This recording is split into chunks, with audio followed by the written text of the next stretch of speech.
ভাই, এই বছর যা ফসল হয়েছে ওটা হিসাব কইরা তোর ভাগে 1 লাখ পড়ছে। এই 1 লাখ টাকা তোরে আমি দিয়ে গেলাম। 1 লক্ষ টাকা?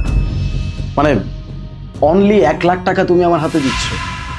ভাইয়া আমি না বুঝি না, আমাদের বাবা তো জমি জিরাত কম রেখে যায় নাই, সবগুলো ফসলাদি জমি, এত ফসল ফলায়, তারপরেও মাত্র 1 লাখ টাকা। ভাইরে, তুই তো জানোস এই বছর সময় মতো বৃষ্টি হয় নাই, এত খরা গেছে, খেতে ঠিক মতো পানি দিতে পারি নাই। পানি কেমনে দিব? তুই তো জানোস গ্রামে ঠিক মতো কারেন্টও থাকে না। ফসল এই জন্য একটু কম হয়েছে।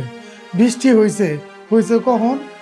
যখন ধান কাটার সময় হয়েছে ওই সময় বৃষ্টি হয়েছে।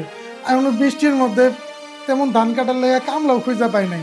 আমি ধান কাটবো কেমনে? এই জন্য এই বছর এত ফসল হয় নাই। তোর ভাগে এই 1 লাখ টাকাই হয়েছে। ভাইয়া আমি না একটা জিনিস খুব ভালো করে লক্ষ্য করছি, তুমি প্রতি বছর যখন আমাকে টাকা দিতে আসো, মানে কম টাকা তুমি যতবার দিছো ততবারই তুমি কোনো না কোনো এক্সকিউজ রেডি করেই আসছো। হয়তো এবছর বৃষ্টি হয় নাই, নয়তো এই বছর বেশি বৃষ্টি হয়েছে, নয়তো পানির সেচ দিতে পারি নাই, নয়তো এই বছর কোনো পানিই পাই নাই, নয়তো খরা হয়েছে, এনিথিং হোয়াট ইউ ওয়ান্ট, যেটা তোমার মনে চায় তুমি সেই এক্সকিউজটা দিয়ে আমাকে বলো যে এই বছর লস হয়ে গেছে। ভাইরে, আল্লাহ যদি